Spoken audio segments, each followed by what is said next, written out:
Hey guys, this is Priyesh Patel. आप सबका स्वागत है हमारी इस YouTube channel Priyesh sir Vidyapeeth में।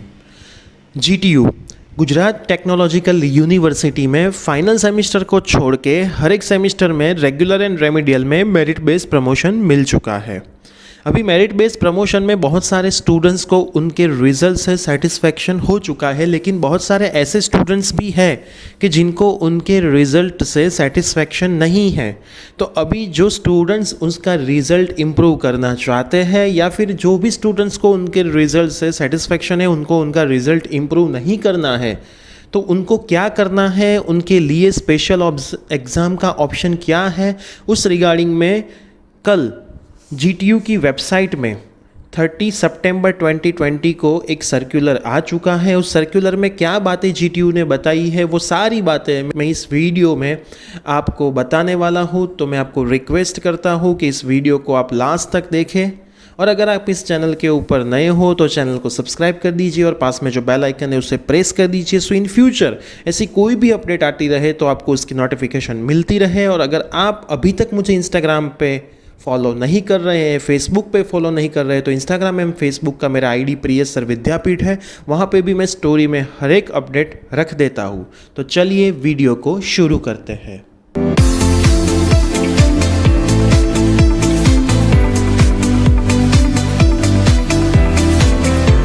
Merit based promotion UG, PG and diploma courses में स्टूडेंट्स को मिला था।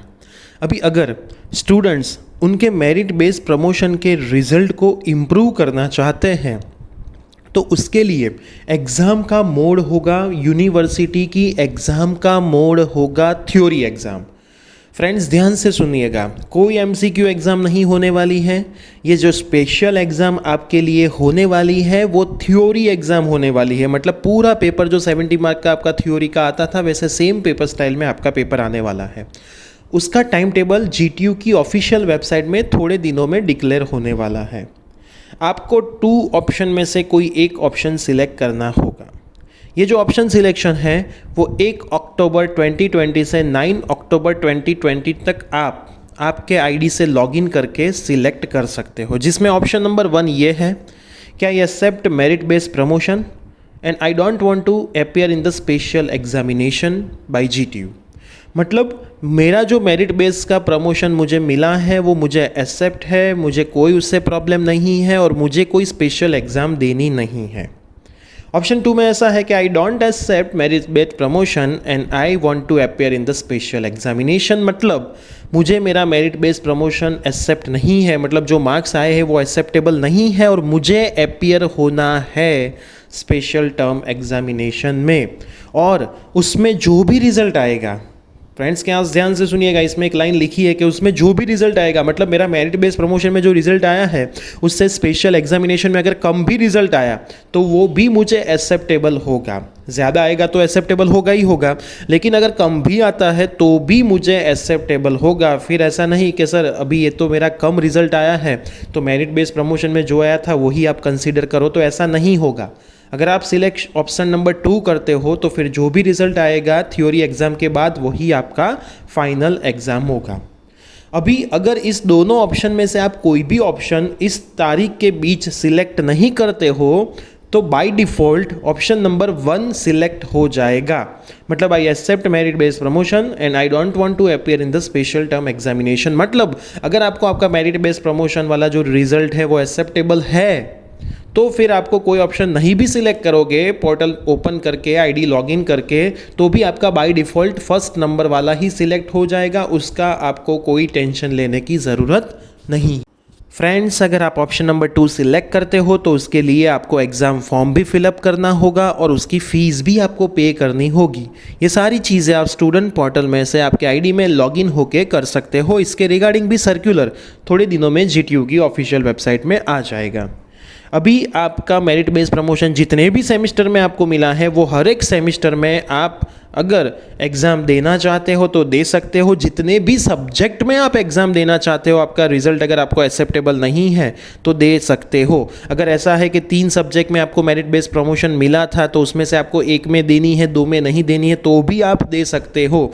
मतलब जो भी सब्जेक्ट में आपको सेटिस्फैक्शन नहीं है मार्क्स से, मेरिट बेस्ड प्रमोशन से, तो उसके लिए ही आप एग्ज़ाम दे सकते हो। हर एक सब्जेक्ट के लिए आपको वापस देने की कोई ज़रूरत नहीं है। और यहाँ पे कोई भी सेमिस्टर में भी आपको देनी है तो आप हर एक सेमिस्टर में एक एक सब्जेक्ट में देना चाहते हो, कोई सेमिस्टर में नहीं देना है, कोई से में देना चाहते हो, तो ये सारे ऑप्शन आपको वहाँ पे मिलेंगे। तो आप आपके रिगार्डिंग जिसमें आपको प्रॉब्लम है उसकी आप एग्ज़ाम दे सकते हो। अगर किसी में प्रॉब्लम नहीं है तो आपको किसी भी एग्ज़ाम देने की ज़रूरत नहीं है।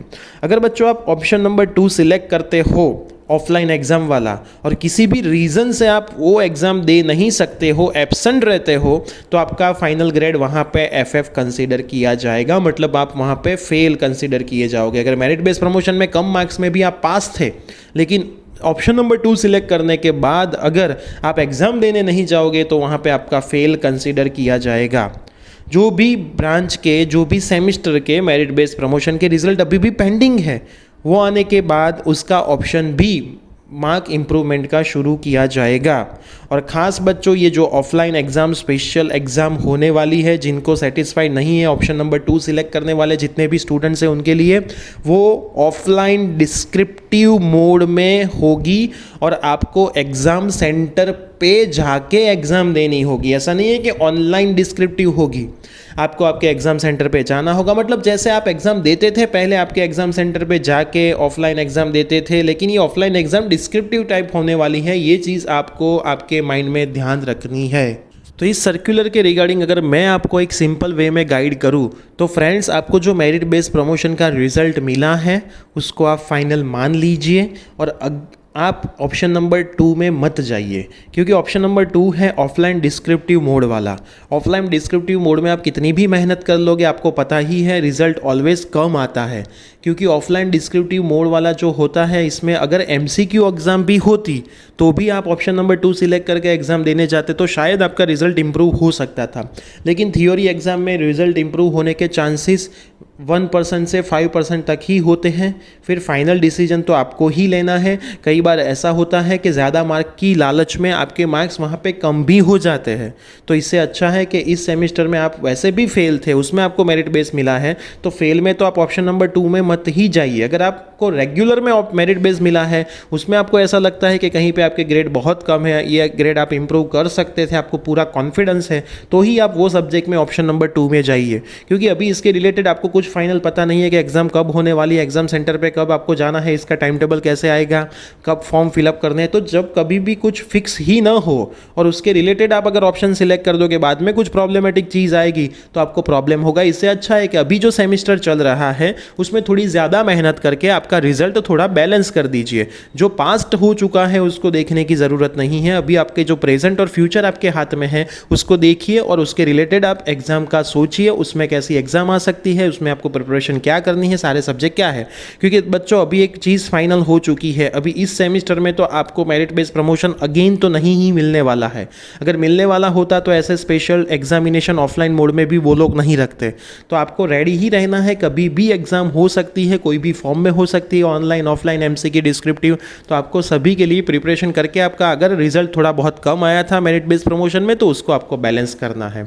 तो फ्रेंड्स, इस वीडियो को आपके जितने भी फ्रेंड सर्कल्स के ग्रुप है सब में शेयर कीजिए, तो उनको भी ये जो सर्कुलर आए थे उसके रिगार्डिंग कोई भी प्रॉब्लम हो तो उनकी सारी क्वेरी सॉल्व हो जाए। अभी भी आपको कोई भी प्रॉब्लम है तो आप नीचे कमेंट करके मुझे बता सकते हैं, या फिर आप डायरेक्ट मुझे इंस्टाग्राम में DM कर सकते हैं, फेसबुक में मैसेंजर में मैसेज कर सकते हैं। फेसबुक एंड इंस्टाग्राम में मेरा ID प्रियेश सर विद्यापीठ है। अगर आप वहाँ पे मुझे फॉलो नहीं कर रहे तो फॉलो भी कर दीजिए। हमारी इस यूट्यूब चैनल के ऊपर नए हैं तो चैनल को सब्सक्राइब करके पास में जो बेल आइकन है उसे भी प्रेस कर दीजिए। मिलते हैं कोई नई इन्फॉर्मेटिव वीडियो के साथ, तब तक के लिए bye bye, take care, thank you.